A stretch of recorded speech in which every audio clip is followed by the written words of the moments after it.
자, 오늘 취준생들이 내게 자주 묻는 질문 100가지 9번째 시간 들어가겠습니다. 자, 9번째 질문 상당히 많이 이제 받는 질문이에요. 제가 성격의 장점과 단점에는 어떤 키워드를 적는 것이 좋을까요? 일단 이런 고민을 하시는 것 자체가 일단 박수를 보내드리고 싶어요. 왜냐면 이런 고민조차 안 하시고 그냥 내가 생각하는 성격의 장점과 단점을 적으시는 분들이 정말 많으시거든요. 그런데 그러시면 안 됩니다. 일단은 제가 이 질문에 먼저 답변을 해드리면, 여러분들 성격의 장점과 단점을 적으실 때 제 1원칙은 뭐냐면요, 솔직하게 적으시는 거예요. 그러니까 어떻게 하면 합격률을 높일 수 있을지 없을지 이런 걸 고민하면서 기업의 홈페이지를 뒤적거려가면서 채용 담당자가 좋아할 만한 키워드를 찾으시는 분들이 많거든요. 그러시면 절대 안 됩니다. 그러시면 절대 안 되고, 제 1원칙은 여러분들의 모습을 가장 잘 보여줄 수 있는 키워드를 선택하는 게 제 1원칙이에요. 하지만 당연하게도 이게 전부는 아니에요. 솔직하게만 적으시면 안 돼요. 두 번째 원칙은 구체성의 원칙이라고 제가 부르는데요. 여러분들이 선택하신 키워드들을 최대한 구체적으로 혹은 최대한 차별화시켜서 적어주셔야 돼요. 왜냐하면 여러분들은 뭐 인간의 성격을 연구하는 성격 심리학자거나 혹은 인간의 내면의 모습을 다채롭게 표현하는 어떤 작가가 아니잖아요. 그래서 그런 분들이 아닌 이상 여러분들은 아마 경쟁자분들과 수만 명의 경쟁자분들이 자기소개서에 적는 키워드들과 똑같은 키워드들을 적을 가능성이 매우 높습니다. 예를 들면 이런 것들이요. 저의 장점은 적극적이라는 것입니다. 성실하다는 것이 저의 장점입니다. 저는 책임감이 강하고요. 저는 열정적이고요. 저는 도전적이고요. 저는 신중해요. 그리고 저는 노력파예요. 저는 그리고 완벽주의적인 성향이 있어요. 여러분들 지금 여기서 이 내용들에서 제가 지금 말했던 키워드들 중에서 여러분들 자기소개서에 이런 키워드들이 들어가 있다? 정말 채용 담당자 입장에서는 굉장한 마이너스예요. 지금 만약에 여러분들이 이런 키워드들을 자기소개서에 적었다, 혹은 적으려고 하시는 중이다, 그럼 반성 좀 하셔야 돼요. 왜냐면 채용 담당자의 관점은 하나도 고민을 안 하시고 기재하신 거니까요. 왜냐면 여러분들이 이런 키워드들을 자기소개서에 적으면 채용 담당자는 어떻게 생각하냐면요, 이 친구도 또 적극적이라고 표현하는데, 이 친구도 또 성실하다고 표현하는데, 요즘 친구들 중에는 성실하거나 적극적이지 않은 친구가 없네 라고 말할 거예요. 이런 식으로 사르카즘, 그러니까 반어법을 사용하면서 여러분들의 자기소개서를 정말 매력이 없다라고 보고 대충 채점하거나 아니면 그냥 넘겨버릴 거예요.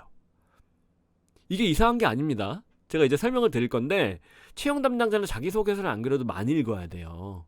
그래서 차별화된 자기소개서를 커트해내고 채점을 해줘야 되는데, 이런 남들과 똑같은 자기소개서를 읽으면 우리 인간의 뇌는 적응의 동물이란 말 들어보셨죠? 적응의 동물. 이제 생물학이나 어떤 진화론 쪽에서 자주 언급되는 표현인데, 이 적응을 해버려요. 무슨 말이냐? 경제학적으로 표현하면, 제가 경제학을 전공했는데 인간의 뇌에도 수학 체감의 법칙이란 게 적용이 돼요.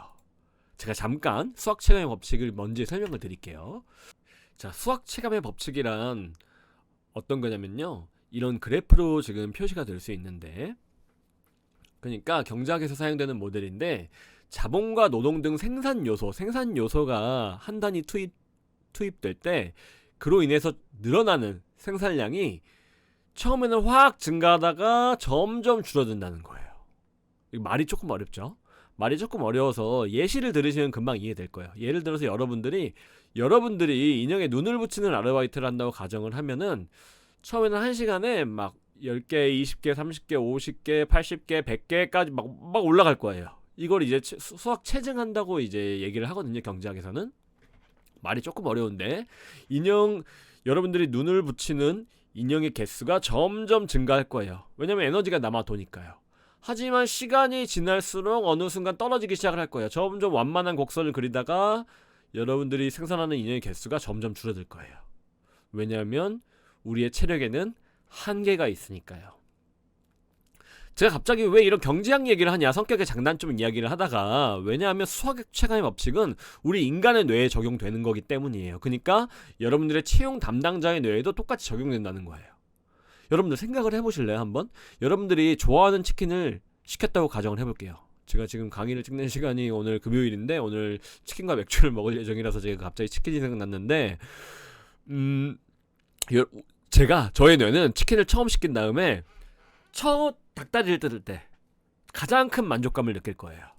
그러니까 치킨을 먹으면 먹을수록 처음엔 많이 먹겠죠.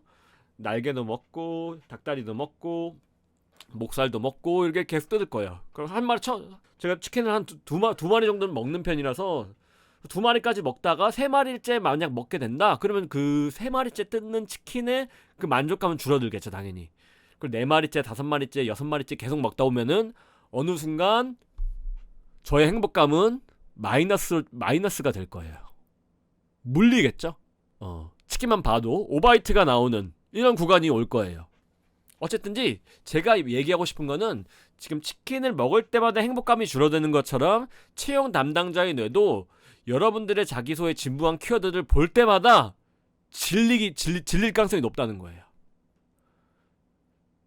그러니까 처음에는 채용 담당자의 뇌는 솔직하고 완벽하고 도전적인 친구들의 자기소개서를 괜찮게 봤을 거예요. 근데 그러니까 경력이 좀 많은 자기소개서를 많이 본 담당자분들은요 어떻게 생각하냐면 이 친구도 또 뻔한 키워드를 썼어. 이 친구도 또 뻔히 완벽주의래. 또 뻔히 성실하대. 그럼 예상이 되는 거예요. 그럼 여러분들의 자기소개서를 제대로 읽지 않아버릴 수 있어요. 이해되시겠죠? 그래서 제가 앞에서 보여드린 이런 키워드들을 되도록 사용하지 말고 최대한 구체화, 차별화 시키셔라 라고 말씀드린 거예요. 그럼 당연히 여러분들이 아니 그럼 그걸 어떻게 해야 되냐 라고 말하실 수 있어요. 예를 들면 이런 거예요. 예를 들면 여러분들이 성실하고 책임감이 강하다. 그냥 성실하고 책임감이 강하다고 얘기하지 말고 저는 3일 밤낮으로 혹은 일주일 내내 집에도 들어가지 않고 프로젝트를 마무리 지을 만큼 책임감이 강합니다. 뭐 이런 식으로 구체적인 경험을 같이 엮어가지고 나의 이제 성격 키워드를 묘사해주는 게 하나의 방법일 수 있고요. 또 두 번째로는 제가 여러분들 너무 진부하게만 많이 표현을 하셔가지고 제가 자료를 하나 준비를 했어요. 저희 커리어너스가 200개 이상의 키워드 리스트 206개 정도 될 거예요. 여기 출처를 클릭하셔서 들어가시면 여러분들이 자료를 신청하시는 란이 나오는데 이 성격 리스트 엑셀 파일을 다운로드 받으실 수 있어요. 이 엑셀 파일을 보시면요 성격의 장점과 단점으로 제가 구분을 해놨고 지금 보시면 이제 성격의 키워드를 제가 이렇게 써놨고 영어 표현도 써놨어요. 그리고 성격에 대한 설명도 써놨고 그 성격과 비슷하게 말할 수 있는 이 비고랑에다가 비슷한 성격 키워드들을 제가 써놨어요. 왜냐면 진부하게 표현하지 말라고. 예를 들어 관찰력이 뛰어난 성격이다. 주의력이 뛰어나다고도 얘기를 할 수 있죠. 눈썰미가 좋다라고도 얘기를 할 수가 있죠. 혹은 예리하다고 얘기를 할 수가 있어요. 그쵸? 이렇게 똑같은 성격을 표현하는 방법은 굉장히 많다 보니까 여러분들이 이 엑셀 자료를 토대로 여러분들의 성격을 어떻게 차별화시키고 어떻게 구체화시킬지 좀 생각을 해보시고 작성을 해보시길 바랄게요. 출처를 클릭하셔서 저희 이제 뉴스레터를 신청해 주시면 저희가 이제 비밀번호를 공유 드리거든요.